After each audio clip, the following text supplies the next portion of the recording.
حضرت صہیب رومی رضی اللہ تعالیٰ عنہ کا بیان ہے کہ رسول اللہ صلی اللہ علیہ وآلہ وسلم نے ارشاد فرمایا کہ تم سے پہلے لوگوں میں ایک بادشاہ تھا، اس کے پاس ایک جادوگر تھا۔ وہ جادوگر بوڑھا ہو گیا۔ اس نے بادشاہ سے عرض کیا، بادشاہ سلامت، میری عمر اب بڑھاپے کی سرحد پار کرنے والی ہے، اس لیے کوئی لڑکا میری خدمت میں بھیجیں تاکہ اسے اپنا فن سکھلا دوں، تاکہ وہ میری وفات کے بعد میرا قائم مقام ہو سکے۔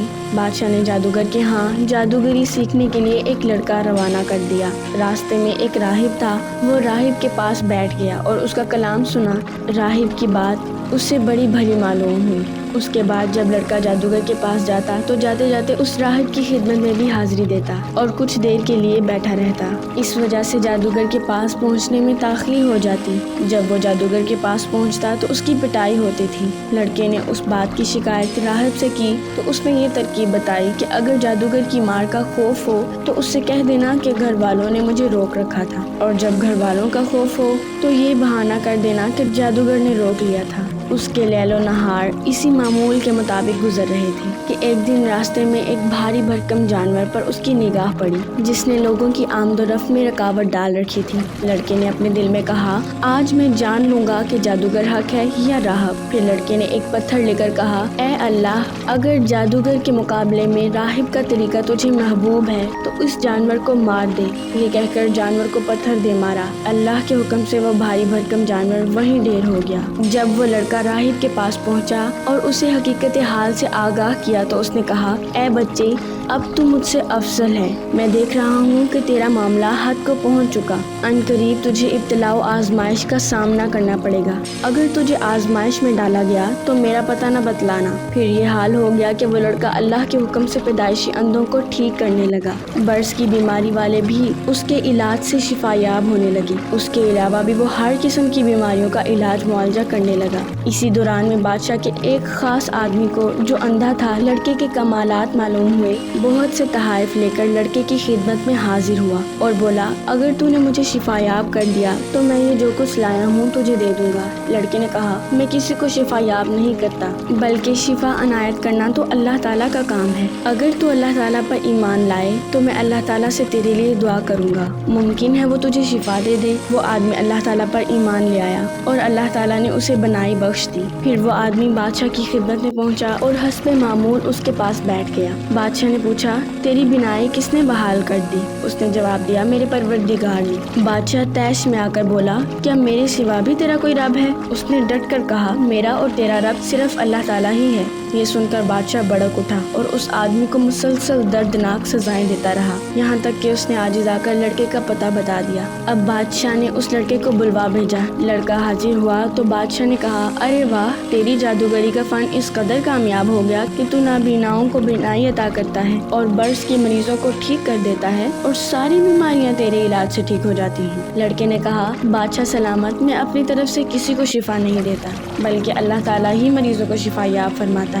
چنانچہ بادشاہ نے اسے بھی قید کر لیا اور طرح طرح کی سزائیں دینا شروع کر دی، یہاں تک کہ لڑکے نے راہب کا پتہ بتا دیا۔ راہب کو پکڑ لایا گیا اور اسے دین سے منحرف ہونے کا حکم دیا گیا، لیکن اس نے صاف انکار کر دیا۔ اس کے لیے ایک آرا لایا گیا اور اسے راہب کے سر کی مانگ پر رکھ کر چلا دیا گیا، جس سے اس کے جسم کے 2 ٹکڑے ہو گئے۔ پھر بادشاہ کا وہ خاص آدمی لایا گیا جسے بینائی مل گئی تھی، اسے بھی اپنا دین چھوڑنے کو کہا، لیکن اس نے انکار کر دیا۔ چنانچہ اس کی مانگ پر بھی آرا چلا دیا گیا، جس سے اس کا وجود کٹ کر 2 حصوں میں تقسیم ہو گیا۔ پھر وہ لڑکا پیش ہوا، اس سے بھی اپنا عقیدہ ترک کرنے کا مطالبہ کیا گیا، لیکن اس نے بھی اپنا دین چھوڑنے سے انکار کر دیا۔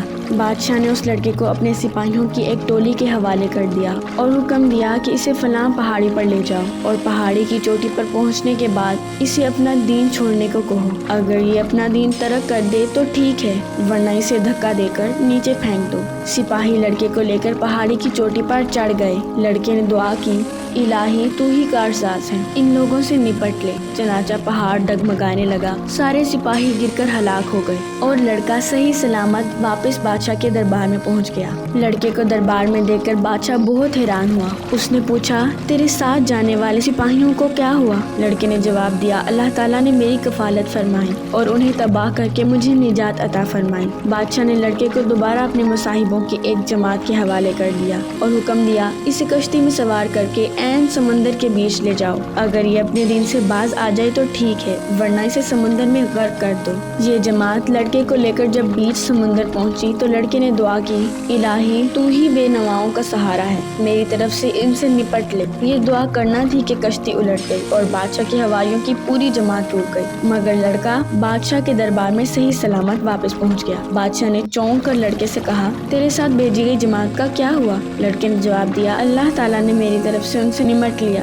پھر لڑکے نے بادشاہ سے کہا، اے بادشاہ، تو مجھے ہرگز قتل نہیں کر سکے گا، مجھے قتل کرنے کا ایک ہی راستہ ہے۔ بادشاہ نے کہا، وہ کیا ہے؟ لڑکے نے بتایا کہ لوگوں کو ایک کھلے میدان میں جمع کر دو، کھجور کے تنے پر مجھے سولی پر لٹکا دو، پھر میرے ترکش سے ایک تیر کھینچ لو اور اسے کمان کے بیچ میں رکھ کر یوں کہو کہ اس لڑکے کے رب اللہ کے نام سے تیر چلاتا ہوں، پھر مجھے نشانہ باندھو، جب ایسا کرو گے تو مجھے قتل کرنے میں کامیاب ہو جاؤ گی۔ چنانچہ بادشاہ نے لوگوں کو ایک کھلے میدان میں جمع کر لیا، لڑکے کو کھجور کے تنے پر لٹکا دیا، پھر اس کے ترکش سے ایک تیر کھینچا اور اسے کمان میں رکھ کر کہا، اس لڑکے کے رب اللہ کے نام سے تیر چلاتا ہوں، پھر نشانہ لے کر تیر چھوڑا تو وہ لڑکے کی کن پٹی پر جا لگا۔ لڑکے نے کن پٹی پر وہاں ہاتھ رکھا جہاں تیر لگایا تھا، پھر وہ مر گیا۔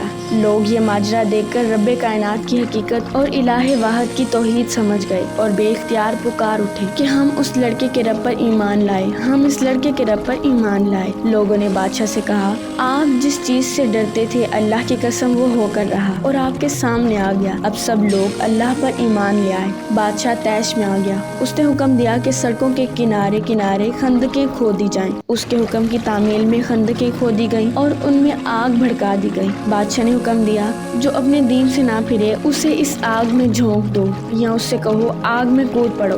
انہوں نے ایسا ہی کیا، حتیٰ کہ ایک عورت آئی، اس کے ہاتھوں میں ایک بچہ تھا، وہ آگ میں گرنے سے جھٹکی تو بچے نے کہا، اماں صبر کر، یقیناً تو حق پر ہے۔